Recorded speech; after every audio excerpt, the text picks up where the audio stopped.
বসিরহাট মহকুমার বসিরহাট ১ নম্বর শাকচুড়া বাগমুন্নি গ্রাম পঞ্চায়েতের বাঁশঝাড়ি গ্রামে ২০০৯ সালে ৩০ বিঘা জমির উপরে একটি ইটভাটা গড়ে তোলা হয়েছিল।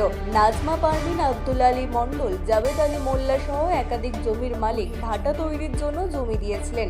তবে ২০১২ সালে অভ্যন্তরীণ সমস্যার কারণে ভাটাটি বন্ধ হয়ে যায়। ভাটা শিল্প এবং শ্রমিকদের কর্মসংস্থান বাঁচাতে ২০১৫-১৬ সালে বসিরহাট পুরসভার ২ নম্বর ওয়ার্ডের কাউন্সিলর আব্দুল হাদ সিদ্দিকীর ওরফে লালটুর উদ্যোগে জমি মালিকদের নিয়ে বৈঠক করা হয়।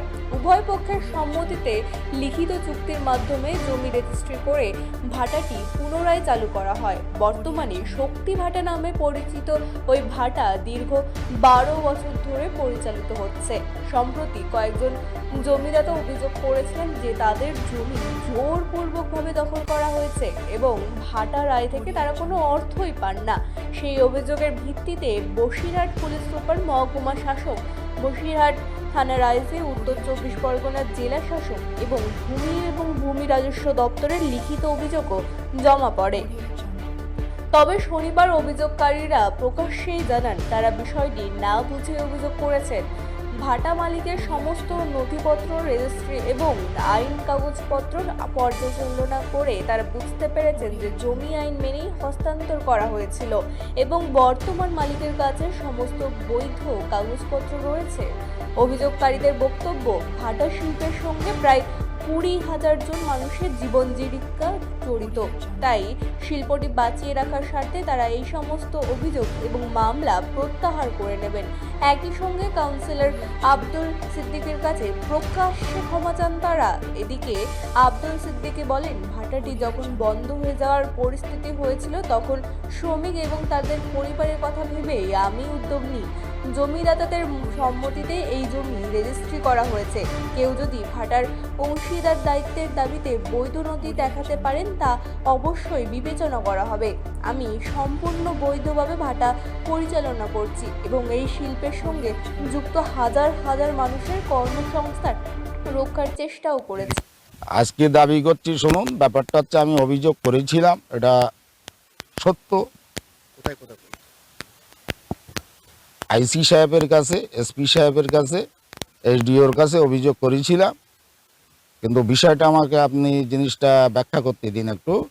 জিনিসটা হচ্ছে, আমরা এই ভাটা করেছিলাম, আমি এই ভাটার ক্যাশিয়ার ছিলাম, এই ভাটার মালিক, আমি এই ভাটা তৈরি করেছিলাম। কিন্তু বিষয়টা ২০১৬ সালে ১৫-১৬ সাল নাগাদ এই ভাটা যখন লালটু নিয়ে নেয় তখন আমার সঙ্গে একটা সমস্যা হয়েছিল যে ভাটা জোর করে নিয়েছে।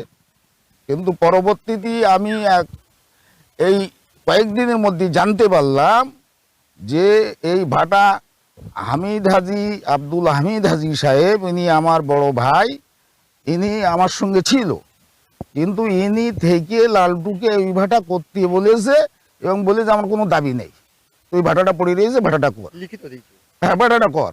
এবারে এই আমার সঙ্গে আব্দুল সালাম দফাদার ছিল, ও একটা জমিওয়ালাদের সঙ্গে বসে একটা লিখিত দিয়েছে যে এতে কোনো দাবি নেই। এইসব ঘটনা ঘটে গেছে। তো যখন আমার সঙ্গে লড়াইটা চলেছিল, কিন্তু আমি এগুলো জানতাম না।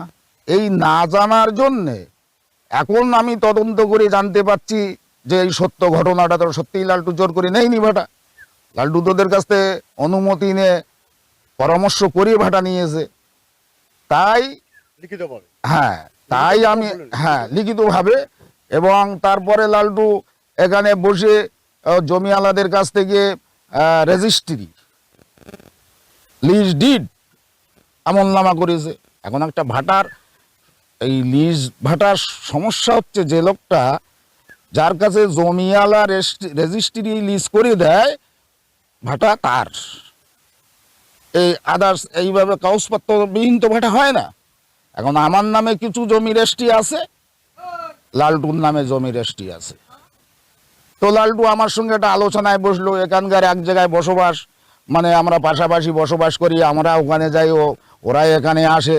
তা আমরা ওই দ্বন্দ্বের মধ্যে আর যেতে চাইনি।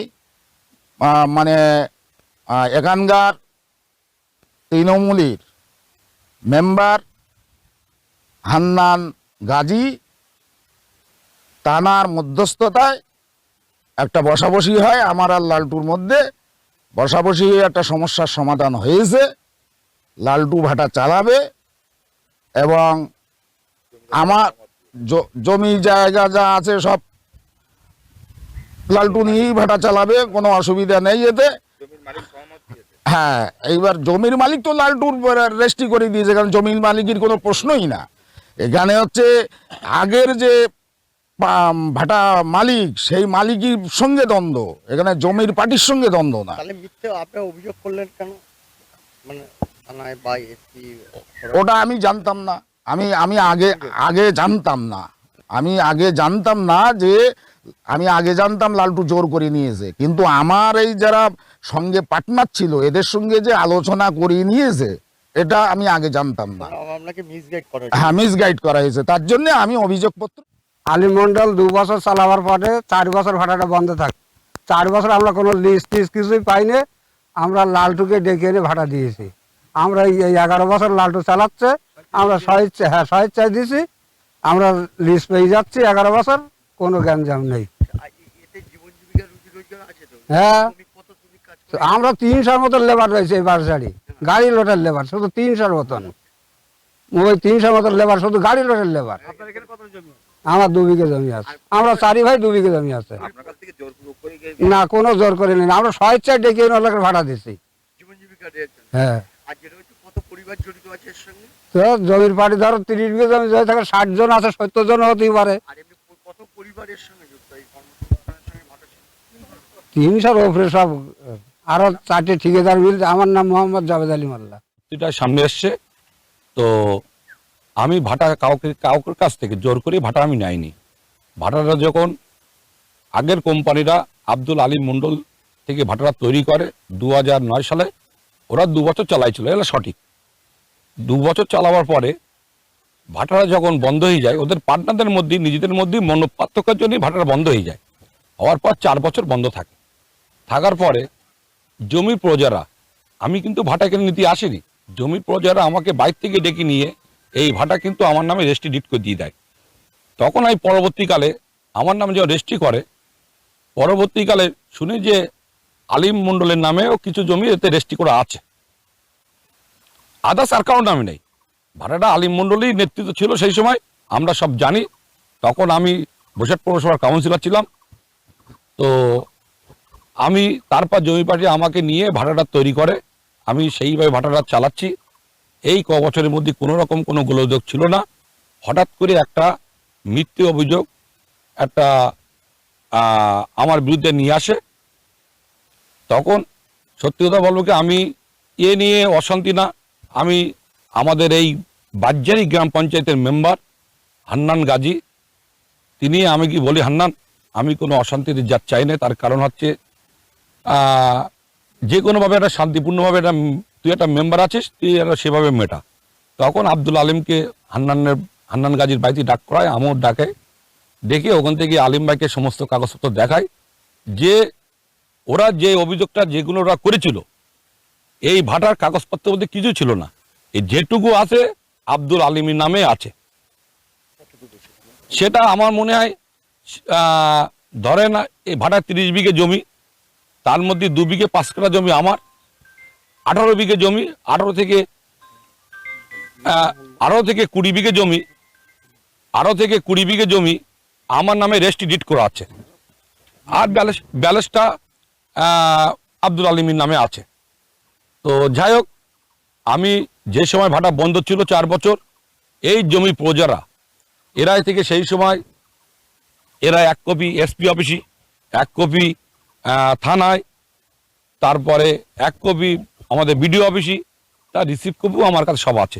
আমার কাছে টোটাল কাগজপত্র, ভাটার যে কাগজপত্র, আমি আইনগতভাবে দিক থেকে আমি সমস্ত কাগজপত্র আমার কাছে আছে। ব্যুরো রিপোর্ট, রাত দিন নিউজ নেটওয়ার্ক।